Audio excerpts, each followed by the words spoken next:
ಅಮೃತಕ್ಕೆ ಸಮನಾಗಿರುವಂತಹ ಈ ಒಂದು ಲೋಟ ಮಜ್ಜಿಗೆಯನ್ನು ಪ್ರತಿನಿತ್ಯ ಊಟ ಆದಮೇಲೆ ಕುಡಿಯೋದ್ರಿಂದ ಒಂದು ಪರಿಪೂರ್ಣ ಅನಿಸುತ್ತೆ, ಹೊಟ್ಟೆ ತುಂಬಿದ ಅನುಭವ ಸಿಗುತ್ತೆ. ಅದೇ ಅಲ್ಲದೆ ನಮ್ಮ ದೇಹವನ್ನು ಕೂಡ ತಂಪಾಗಿರಿಸುವಂಥ ಶಕ್ತಿ ಈ ಒಂದು ಲೋಟ ಮಜ್ಜಿಗೆಯಲ್ಲಿ ನಮಗೆ ಸಿಗುವಂಥದ್ದು. ಯಾವುದೇ ಕೂಲ್ ಡ್ರಿಂಕ್ಸ್ಗಳು ಈ ಒಂದು ಮಜ್ಜಿಗೆ ಮುಂದೆ ಇಲ್ಲ.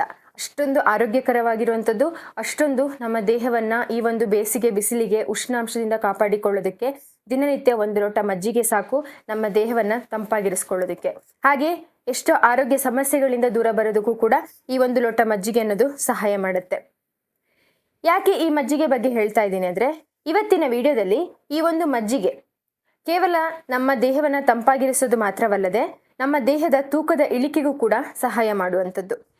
ಈ ಒಂದು ಲೋಟ ಮಜ್ಜಿಗೆಯಲ್ಲಿ ನಾವು ಕೇವಲ ಬರೀ ಮಜ್ಜಿಗೆಯನ್ನು ಕುಡಿಯೋದ್ರಿಂದ ನಮ್ಮ ದೇಹಕ್ಕೆ ಅದು ಹೇಗೆ ಕೊಬ್ಬಿನಾಂಶದ ಕರಗುವಿಕೆಗೆ ಸಹಾಯ ಮಾಡುತ್ತೆ ಅನ್ನೋದಕ್ಕಿಂತ ಇದರಲ್ಲಿ ಕೆಲವೊಂದು ಪದಾರ್ಥಗಳನ್ನು ಬೆರೆಸಿ ಈ ಒಂದು ಮಜ್ಜಿಗೆಯನ್ನು ಇನ್ನಷ್ಟು ಟೇಸ್ಟಿಯಾಗಿ, ಕೇವಲ ಇದರ ರುಚಿಗೋಸ್ಕರ ಮಾತ್ರವಲ್ಲದೆ ಇದರಲ್ಲಿ ಬೆರೆಸಿರುವ ಪದಾರ್ಥಗಳು ಈ ಒಂದು ಮಜ್ಜಿಗೆಯಲ್ಲಿ ಇವೆರಡರ ಕಂಬೈನ್ ಅನ್ನೋದು ನಮ್ಮ ದೇಹದಲ್ಲಿ ಇನ್ನಷ್ಟು ಎಫೆಕ್ಟಿವ್ ಆಗಿ, ಇನ್ನಷ್ಟು ಪರಿಣಾಮಕಾರಿಯಾಗಿ ನಮ್ಮ ದೇಹದಲ್ಲಿ ಸಂಗ್ರಹವಾಗಿರುವ ಕೊಬ್ಬಿನಾಂಶದ ಕರಗುವಿಕೆಗೆ ಕೆಲಸ ಮಾಡುತ್ತೆ.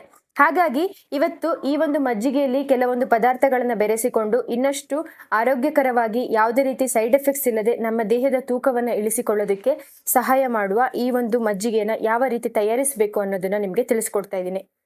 ದಿನನಿತ್ಯ ಮಜ್ಜಿಗೆಯನ್ನು ಕುಡಿಯೋದ್ರಿಂದ ಇದರಲ್ಲಿ ನಮಗೆ ಕಡಿಮೆ ಕ್ಯಾಲೋರಿ ಇರುವಂಥದ್ದು, ಹೆಚ್ಚಿನ ಪ್ರೋಟೀನ್, ಕ್ಯಾಲ್ಸಿಯಂ, ವಿಟಮಿನ್ B12 ಹಾಗೆ ಪ್ರೋಬಯೋಟಿಕ್ಸ್, ಗುಡ್ ಬ್ಯಾಕ್ಟೀರಿಯಾ ಇವುಗಳು ಇದರಲ್ಲಿ ಇರುವಂಥದ್ದು.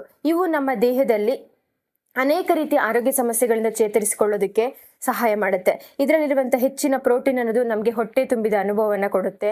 ಹಾಗೆ ಇದರಲ್ಲಿರುವ ಕ್ಯಾಲ್ಸಿಯಂ ಅನ್ನೋದು ನಮ್ಮ ಮೂಳೆಗಳ ಬಲಪಡಿಸಿಕೊಳ್ಳೋದಕ್ಕೆ, ಮೂಳೆಗಳನ್ನು ಶಕ್ತಿಶಾಲಿಯಾಗಿ ಒಂದು ಗಟ್ಟಿಯಾಗಿ ಇರಿಸ್ಕೊಳ್ಳೋದಕ್ಕೆ ಸಹಾಯ ಮಾಡುವಂಥದ್ದು. ಹಾಗೆ ಇದರಲ್ಲಿರುವಂತಹ ಒಳ್ಳೆಯ ಬ್ಯಾಕ್ಟೀರಿಯಾಗಳು ನಮ್ಮ ಜೀರ್ಣಕ್ರಿಯೆಯನ್ನು ಸುಧಾರಣೆಗೊಳಿಸುತ್ತೆ. ಹಾಗೆ ಇದರಲ್ಲಿರುವ ವಿಟಮಿನ್ಸ್ಗಳು ಅಷ್ಟೇ ನಮ್ಮ ದೇಹದಲ್ಲಿ ಇನ್ನಿತರ ಆರೋಗ್ಯ ಸಮಸ್ಯೆಗಳಿಂದ ಚೇತರಿಸಿಕೊಳ್ಳೋದಕ್ಕೆ ಸಹಾಯ ಮಾಡುವಂಥದ್ದು. ಹೀಗೆ ಓವರ್ ಆಲ್ ಒಂದು ಮಜ್ಜಿಗೆ ಅನ್ನೋದು ಒಂದು ಪೋಷಕಾಂಶಗಳ ಆಗರ ಅಂತಾನೆ ಹೇಳ್ಬೋದು. ಹಾಗೆ ಈ ಒಂದು ಮಜ್ಜಿಗೆಯನ್ನು ಕುಡಿಯೋದ್ರಿಂದಲೇ ನಮಗೆ ಇಷ್ಟೊಂದು ಬೆನಿಫಿಟ್ಸ್ ಸಿಗುವಾಗ ಇದರಲ್ಲಿ ಕೆಲವೊಂದು ಪದಾರ್ಥಗಳನ್ನು ಬೆರೆಸಿದಾಗ ಇದರ ಬೆನಿಫಿಟ್ಸ್ ಅನ್ನೋದು ಇನ್ನಷ್ಟು ಡಬಲ್ ಆಗುತ್ತೆ, ಇನ್ನಷ್ಟು ವೇಗವಾಗಿ, ಇನ್ನಷ್ಟು ಪರಿಣಾಮಕಾರಿಯಾಗಿ ನಮ್ಮ ದೇಹದಲ್ಲಿ ಕೆಲಸ ಮಾಡುತ್ತೆ. ಹಾಗಿದ್ರೆ ಈ ಒಂದು ಮಜ್ಜಿಗೆಯಲ್ಲಿ ಬೆರೆಸಿರುವ ಆ ಪದಾರ್ಥಗಳು ಯಾವುದು, ಇದರಿಂದ ಹೇಗೆ ನಮ್ಮ ತೂಕದ ಇಳಿಕೆಗೆ ಇದರಲ್ಲಿ ಬೆರೆಸಿರೋ ಪದಾರ್ಥಗಳು ಕೂಡ ಹೇಗೆ ಸಹಾಯ ಮಾಡುತ್ತೆ, ಇದನ್ನು ಯಾವ ರೀತಿಯಲ್ಲಿ ತೆಗೆದುಕೊಳ್ಬೇಕು ಅನ್ನುವ ಪೂರ್ತಿ ಮಾಹಿತಿಯನ್ನು ಈ ವಿಡಿಯೋದಲ್ಲಿ ನಿಮಗೆ ತಿಳಿಸ್ತಾ ಹೋಗ್ತೀನಿ.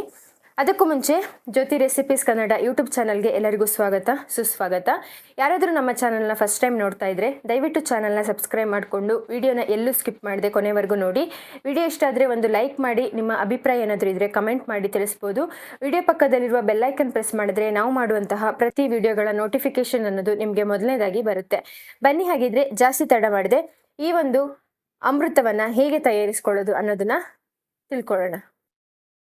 ಇಲ್ಲಿ ನಾನು 1 ಗ್ಲಾಸ್ ಮಜ್ಜಿಗೆಯನ್ನು ತೆಗೆದುಕೊಂಡಿದ್ದೀನಿ. ಮಜ್ಜಿಗೆನ ತಯಾರಿಸ್ಕೊಳ್ಳೋದು ತುಂಬಾ ಸುಲಭ.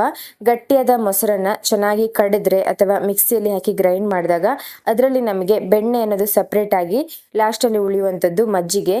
ಇದು ಒಂದು ಆರೋಗ್ಯಕರವಾದ ಪಾನೀಯ ಅಂತಾನೆ ಹೇಳ್ಬೋದು. ಇದರಲ್ಲಿ ನಾವು ಕೆಲವೊಂದು ಪದಾರ್ಥಗಳನ್ನು ಹಾಕಿ ತಯಾರಿಸಿದಾಗ ಇದು ಒಂದು ಮಸಾಲೆ ಮಜ್ಜಿಗೆ ಅಂತ ಹೇಳಿ ಕರಿತೀವಿ. ಇಲ್ಲಿ ನಮ್ಮ ತೂಕದ ಇಳಿಕೆಗೆ ಇದಕ್ಕೆ ಯಾವ್ಯಾವ ಪದಾರ್ಥಗಳನ್ನು ಹಾಕ್ತಾ ಇದ್ದೀನಿ ಅಂತ ನೋಡೋದಾದ್ರೆ, ಒಂದು ಅರ್ಧ ಚಮಚದಷ್ಟು ಕಾಳು ಮೆಣಸು, ಒಂದು 8 ರಿಂದ 10 ಕಾಳು, ಅರ್ಧ ಚಮಚ ಜೀರಿಗೆ, ಹಾಗೆ ಒಂದು 1/4 ಚಮಚ ಮೆಂತ್ಯ. ಈ 3 ಪದಾರ್ಥಗಳನ್ನು ಚೆನ್ನಾಗಿ ಇದರಲ್ಲಿ ಪೌಡರ್ ಮಾಡ್ಕೊಳ್ತಾ ಇದ್ದೀನಿ. ನೀವು ಮಿಕ್ಸಿಯಲ್ಲಿ ಹಾಕಿ ಕೂಡ ಪೌಡರ್ ಮಾಡ್ಕೊಳ್ಬೋದು. ಜಾಸ್ತಿ ಪ್ರಮಾಣದಲ್ಲಿ ಮಾಡೋದಿದ್ರೆ ನೀವು ಇದನ್ನ ಸ್ಟೋರ್ ಮಾಡಿ ಕೂಡ ಇಟ್ಕೊಳ್ಬೋದು. ಕಾಳು ಮೆಣಸನ್ನ ಬೆಳೆಸೋದ್ರಿಂದ ಇದರಲ್ಲಿ ಇರುವಂತಹ ಪೆಪ್ಪರಿನ್ ಅನ್ನೋ ಒಂದು ಅಂಶ ನಮ್ಮ ದೇಹದಲ್ಲಿ ಚಯಾಪಚಯ ಕ್ರಿಯೆ ವೇಗವನ್ನ ಹೆಚ್ಚಿಸಿ ಹೊಸ ಕೊಬ್ಬಿನ ಕೋಶಗಳ ರಚನೆಯನ್ನ ತಡೆಯುತ್ತೆ. ಇದರಿಂದ ನಮ್ಮ ದೇಹದಲ್ಲಿ ಕೊಬ್ಬು ಸಂಗ್ರಹವಾಗುವುದನ್ನ ತಡೆಯೋದಕ್ಕೆ ಈ ಒಂದು ಪೆಪ್ಪರ್ ಅನ್ನೋದು ಸಹಾಯ ಮಾಡುವಂಥದ್ದು. ಆನಂತರ ಜೀರಿಗೆ, ಇದು ನಮ್ಮ ಜೀರ್ಣಕ್ರಿಯೆಯನ್ನು ಸುಧಾರಣೆಗೊಳಿಸುವ ಮುಖಾಂತರ ಗ್ಯಾಸ್ಟ್ರಿಕ್, ಆಸಿಡಿಟಿ, ಅಜೀರ್ಣ, ಮಲಬದ್ಧತೆ ಇಂಥ ಸಮಸ್ಯೆಗಳನ್ನು ದೂರ ಮಾಡೋದಕ್ಕೆ ಸಹಾಯ ಮಾಡುತ್ತೆ. ಆನಂತರ ಮೆಂತ್ಯ ಅನ್ನೋದು ಅಧಿಕ ರಕ್ತದ ಒತ್ತಡದ ಸಮಸ್ಯೆಯನ್ನ ಹತೋಟಿಯಲ್ಲಿ ಇಟ್ಕೊಳ್ಳೋದಕ್ಕೆ, BP ಸಮಸ್ಯೆ ಇದ್ರೆ ಅದನ್ನ ಕಂಟ್ರೋಲಲ್ಲಿ ಇಟ್ಕೊಳ್ಳೋದಕ್ಕೆ, ಹಾಗೆ ಡಯಾಬಿಟಿಕ್ ಸಮಸ್ಯೆ, ನಮ್ಮ ರಕ್ತದಲ್ಲಿರುವ ಸಕ್ಕರೆ ಮಟ್ಟವನ್ನು ನಿಯಂತ್ರಿಸೋದಕ್ಕೆ, ಹಾಗೆ ಕ್ಯಾಲೋರಿಯನ್ನ ಸುಡೋದಕ್ಕೆ, ನಮ್ಮ ದೇಹದಲ್ಲಿ ಕೊಬ್ಬಿನಾಂಶವನ್ನ ಸುಡೋದಕ್ಕೂ ಕೂಡ ಸಹಾಯ ಮಾಡುವಂಥದ್ದು. ಈ 3 ಪದಾರ್ಥಗಳನ್ನ ಮಾಡಿರುವಂಥ ಪೌಡರ್ 1 ಸ್ಪೂನ್ ಅಷ್ಟು ಮಜ್ಜಿಗೆಗೆ ಬೆರೆಸಿದ್ದೀನಿ. ಆನಂತರ ಸ್ವಲ್ಪ ಪ್ರಮಾಣದ ಕೊತ್ತಂಬರಿ ಸೊಪ್ಪನ್ನು ಕಟ್ ಮಾಡಿ ಇದಕ್ಕೆ ಹಾಕಿದ್ದೀನಿ. ಕೊತ್ತಂಬರಿ ಸೊಪ್ಪು ಅನ್ನೋದು ಕೂಡ ನಮ್ಮ ತೂಕದ ಇಳಿಕೆಗೆ ತುಂಬಾ ಸಹಕಾರಿಯಾಗುತ್ತೆ. ಇದು ನಮ್ಮ ದೇಹದಲ್ಲಿರುವ ಹಾರ್ಮೋನುಗಳ ಅಸಮತೋಲನವನ್ನು ಒಂದು ಸಮತೋಲನದಲ್ಲಿ ಇಟ್ಕೊಳ್ಳೋದಕ್ಕೆ, ನಮ್ಮ ಚಯಾಪಚಯ ಕ್ರಿಯೆ ವೇಗವನ್ನು ಹೆಚ್ಚಿಸೋದಕ್ಕೆ, ನಮ್ಮ ದೇಹದಲ್ಲಿ ಕೊಬ್ಬಿನ ಅಂಶದ ಕರಗುವಿಕೆಗೆ ಸಹಾಯ ಮಾಡುವಂಥದ್ದು. ಈ 4 ಪದಾರ್ಥಗಳನ್ನು ಮಜ್ಜಿಗೆಯಲ್ಲಿ ಬೆರೆಸಿ ನಾವು ಚೆನ್ನಾಗಿ ಒಂದು ಮಿಕ್ಸ್ ಮಾಡಿದಾಗ ಒಂದು ಮಸಾಲೆ ಮಜ್ಜಿಗೆ ರೆಡಿ ಆಗುತ್ತೆ. ಇದು ಒಂದು ಆರೋಗ್ಯಕರವಾದಂತಹ ಪಾನೀಯ, ಹಾಗೆ ನಮ್ಮ ದೇಹದಲ್ಲಿ ಕೊಬ್ಬಿನ ಅಂಶದ ಕೊರಗುವಿಕೆಗೆ ಒಂದು ಅತ್ಯುತ್ತಮವಾದ ಮನೆಮದ್ದು ಅಂತಾನೆ ಹೇಳ್ಬೋದು. ನೋಡಿದ್ರಲ್ವಾ ಈ ಒಂದು ಮಜ್ಜಿಗೆಯನ್ನ ಹೇಗೆ ತಯಾರಿಸಿದೆ, ಇದರಲ್ಲಿ ಏನೇನು ಇಂಗ್ರೀಡಿಯೆಂಟ್ಸ್ ಅನ್ನ ಹಾಕಿದೆ, ಇವು ಕೂಡ ನಮ್ಮ ದೇಹದಲ್ಲಿ ತೂಕದ ಇಳಿಕೆಗೆ ಹೇಗೆ ಸಹಾಯ ಮಾಡುತ್ತೆ ಅನ್ನೋದನ್ನ. ಇದು ಕೇವಲ ಈ ಒಂದು ಮಜ್ಜಿಗೆಯ ರುಚಿಯನ್ನು ಹೆಚ್ಚಿಸೋದಕ್ಕೆ ಮಾತ್ರ ತಯಾರಿಸಿಕೊಳ್ಳುವಂಥದ್ದಲ್ಲ. ಇದರಲ್ಲಿ ಬೆರೆಸಿರುವ ಈ ಎಲ್ಲ ಪದಾರ್ಥಗಳು ಕೂಡ ನಮ್ಮ ದೇಹದಲ್ಲಿ ಕೊಬ್ಬಿನ ಅಂಶದ ಕರಗುವಿಕೆಗೆ ಸಹಾಯ ಮಾಡುವಂಥದ್ದು, ನಮ್ಮ ಕೆಲವೊಂದು ಆರೋಗ್ಯ ಸಮಸ್ಯೆಗಳಿಂದ ದೂರ ಬರೋದಕ್ಕೂ ಕೂಡ ಸಹಾಯ ಮಾಡುವಂಥದ್ದು. ಹಾಗಾಗಿ ಓವರ್ ಆಲ್ ಈ ಒಂದು ಮಜ್ಜಿಗೆ ಅನ್ನೋದು ಒಂದು full healthy and tasty without side effects, ನಮ್ಮ ದೇಹದ ತೂಕದ ಇಳಿಕೆಗೆ ಸಹಾಯ ಮಾಡುವಂತಹ ಒಂದು ಪಾನೀಯ ಅಂತಾನೆ ಹೇಳ್ಬೋದು. ಅಷ್ಟೊಂದು ಆರೋಗ್ಯಕರವಾಗಿರುವಂಥದ್ದು ಈ ಒಂದು ಪಾನೀಯ. ಮೊಸರಿಗೂ ಮಜ್ಜಿಗೆಗೂ ಹೋಲಿಕೆ ಮಾಡಿದ್ರೆ ಮೊಸರಿನಲ್ಲಿ ಸ್ವಲ್ಪ ಫ್ಯಾಟ್ ಅನ್ನೋದು ಹೆಚ್ಚಾಗಿರುತ್ತೆ, ಮಜ್ಜಿಗೆಯಲ್ಲಿ ಸ್ವಲ್ಪ ಫ್ಯಾಟ್ ಅನ್ನೋದು ಕಡಿಮೆ ಇರುತ್ತೆ. ಆದರೆ ಎರಡೂ ಕೂಡ ನಮ್ಮ ಆರೋಗ್ಯಕ್ಕೆ ಒಳ್ಳೆ ರೀತಿಯಲ್ಲಿ ಕೆಲಸ ಮಾಡುವಂಥದ್ದು. ನಮ್ಮ ದೇಹವನ್ನು ಹೆಚ್ಚಿನ ಪ್ರಮಾಣದಲ್ಲಿ ತಂಪಾಗಿರಿಸಿಕೊಳ್ಳೋದಕ್ಕೆ ನಾವು ಹೆಚ್ಚು ಮಜ್ಜಿಗೆ ಕಡೆ ಗಮನ ಕೊಡೋದ್ರಿಂದ ಇನ್ನಷ್ಟು ನಮ್ಮ ದೇಹವನ್ನು ಉಷ್ಣಾಂಶದಿಂದ ನಾವು ಕಾಪಾಡ್ಕೊಳ್ಬೋದು, ಅದು ಇವಾಗಿನ ಈ ಒಂದು ಬೇಸಿಗೆಯಲ್ಲಿ. ಹಾಗಾಗಿ ದಿನನಿತ್ಯ 1 ಲೋಟ ಮಜ್ಜಿಗೆಯನ್ನು ಈ ರೀತಿ ತಯಾರಿಸಿಕೊಂಡು ನೀವು ಸೇವನೆ ಮಾಡ್ತಾ ಬರೋದ್ರಿಂದ ನಿಮ್ಮ ದೇಹದ ತೂಕದ ಇಳಿಕೆಗೆ ಇದು ಒಂದು ಅದ್ಭುತವಾದ ಮನೆಮದ್ದಾಗಿ ಕೆಲಸ ಮಾಡುತ್ತೆ. ಹಾಗೆ ಇದನ್ನು ತೆಗೆದುಕೊಳ್ಳೋದ್ರ ಜೊತೆಯಲ್ಲಿ ನಿಮ್ಮ ದಿನನಿತ್ಯದ ಆಹಾರ ಪದ್ಧತಿ ಅನ್ನೋದು ಕೂಡ ಒಂದು ಹೆಲ್ದಿ ಆಗಿರಬೇಕು. ನಿಮ್ಮ ಲೈಫ್ ಸ್ಟೈಲ್ ಅನ್ನೋದು ಕೂಡ ಒಂದು ಹೆಲ್ದಿ ಲೈಫ್ ಸ್ಟೈಲನ್ನು ಲೀಡ್ ಮಾಡಿಕೊಂಡು ಹೋಗಬೇಕು.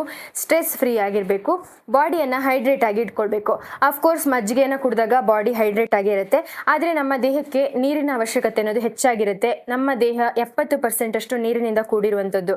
ಹಾಗಾಗಿ ನಮ್ಮ ದೇಹವನ್ನು ಆದಷ್ಟು ನಾವು ನೀರಿನಿಂದ ಒಂದು ಹೈಡ್ರೀಕರಿಸಿಕೊಳ್ಳೋದ್ರಿಂದ ನಮ್ಮ ತೂಕದ ಇಳಿಕೆಗೆ ಈ ನೀರು ಕೂಡ ಒಂದು ಸಹಾಯ ಮಾಡುವಂಥದ್ದು.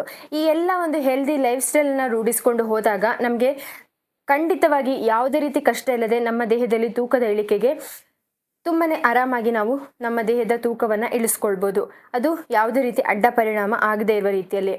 ಹಾಗಾಗಿ ಈ ಒಂದು ಮಜ್ಜಿಗೆ ರೆಸಿಪಿಯನ್ನು ಖಂಡಿತವಾಗಿಯೂ ಟ್ರೈ ಮಾಡಿ, ತುಂಬಾ ಯೂಸ್ಫುಲ್ ಆಗುವಂಥದ್ದು, ತುಂಬಾ ಒಳ್ಳೆ ರಿಸಲ್ಟ್ ಸಿಗುವಂಥದ್ದು. ಹಾಗೆ ಇದನ್ನು ಯಾರಾದರೂ ಕುಡಿಬಾರ್ದ ಅಂತ ನೋಡೋದಾದರೆ ಎಲ್ಲರೂ ಕುಡಿಯುವಂಥದ್ದೇ ಆರೋಗ್ಯಕರವಾಗಿರುವಂಥದ್ದು. ಹಾಗಿದ್ರೆ ಇವತ್ತಿನ ಈ ಒಂದು ರೆಮಿಡಿ, ಈ ಒಂದು ಮಜ್ಜಿಗೆ ರೆಸಿಪಿ ಅನ್ನೋದು ನಿಮಗೆ ಯೂಸ್ಫುಲ್ ಅನಿಸಿದೆ, ನೀವು ಕೂಡ ಇದನ್ನು ಟ್ರೈ ಮಾಡ್ತೀರಾ ಅಂತ ಅಂದ್ಕೊಳ್ತಾ ಇವತ್ತಿನ ವಿಡಿಯೋನ ಮುಗಿಸ್ತಾ ಇದ್ದೀನಿ. ಹೀಗೆ ಇನ್ನಷ್ಟು ಹೊಸ ವೆಯ್ಟ್ ಲಾಸ್ ಟಿಪ್ಸ್ ರೆಮಿಡಿಗಳೊಂದಿಗೆ ಸಿಗ್ತಾ ಹೋಗ್ತೀನಿ. ಎಲ್ಲ ವಿಡಿಯೋಗಳಿಗೂ ಸಪೋರ್ಟ್ ಮಾಡಿ. Thank you for watching. See you in the next video. ನಮಸ್ಕಾರ.